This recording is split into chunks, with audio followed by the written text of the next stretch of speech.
Christy, thank you. Calling for help from the feds to curb out-of-control violence on Baltimore city streets.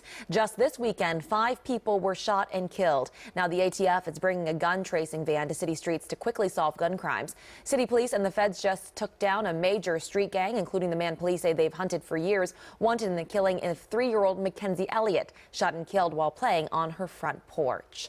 Many young victims are caught in the crossfire on city streets. It also happened to 3-year-old Kendall Brockenbrough, who was shot while in her father's arms. Tonight, Denise Koch investigates why this keeps happening and can anything be done to stop the out-of-control violence. A beautiful September evening in East Baltimore turns to terror.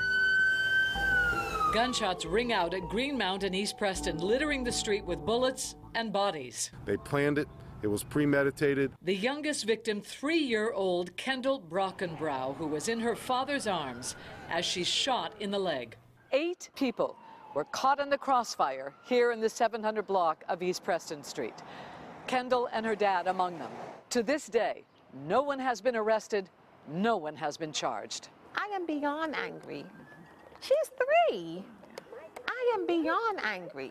Kendall's mother, Lakia Missouri, is outraged, like so many others in the community.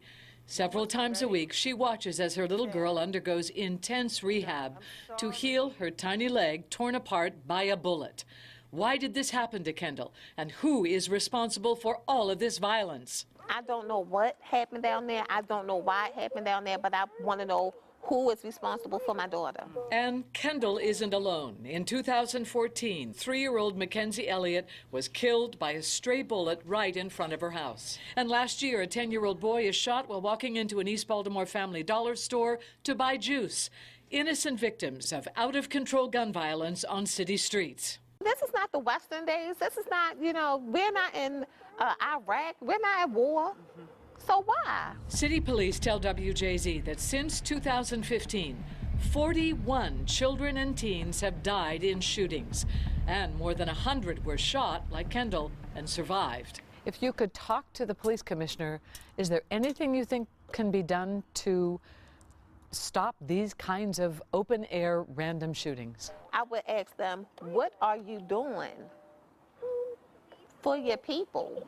Do you think this mother has any reason to hope that eventually the shooting of her child will be solved? Absolutely. We know that if we pay attention to those violent repeat offenders who are very prone to kill again, to shoot again, to harm other people again, then we can get them off the streets a lot faster.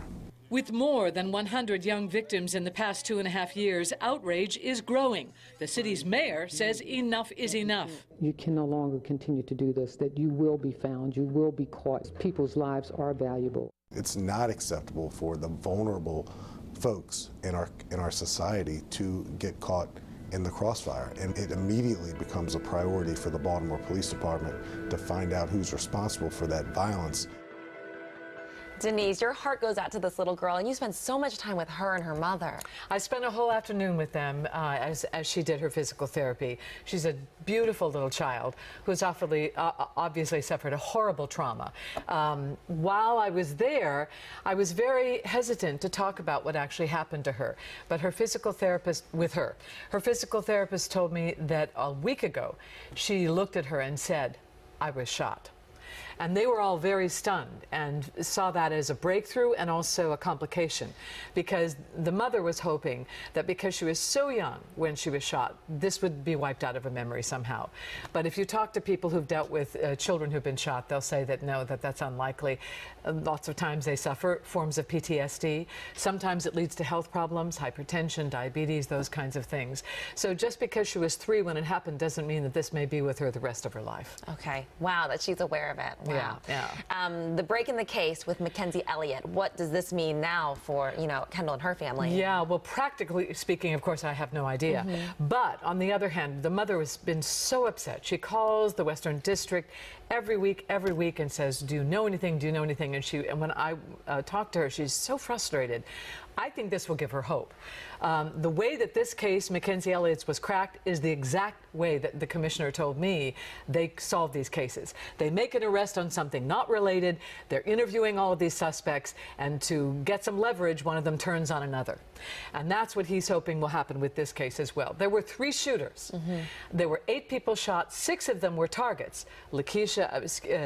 Mackenzie and her dad were simply caught in the crossfire. It is so sad. It's good to see her now, though, like making strides with the physical therapy. And she is. She has a long way to go, but I mean, you know, she's only been home 4 months, and so the fact that she's walking as well as she is, her mother does not think she'll go into school in the fall. It may be too soon. Okay. This will have an impact on her life.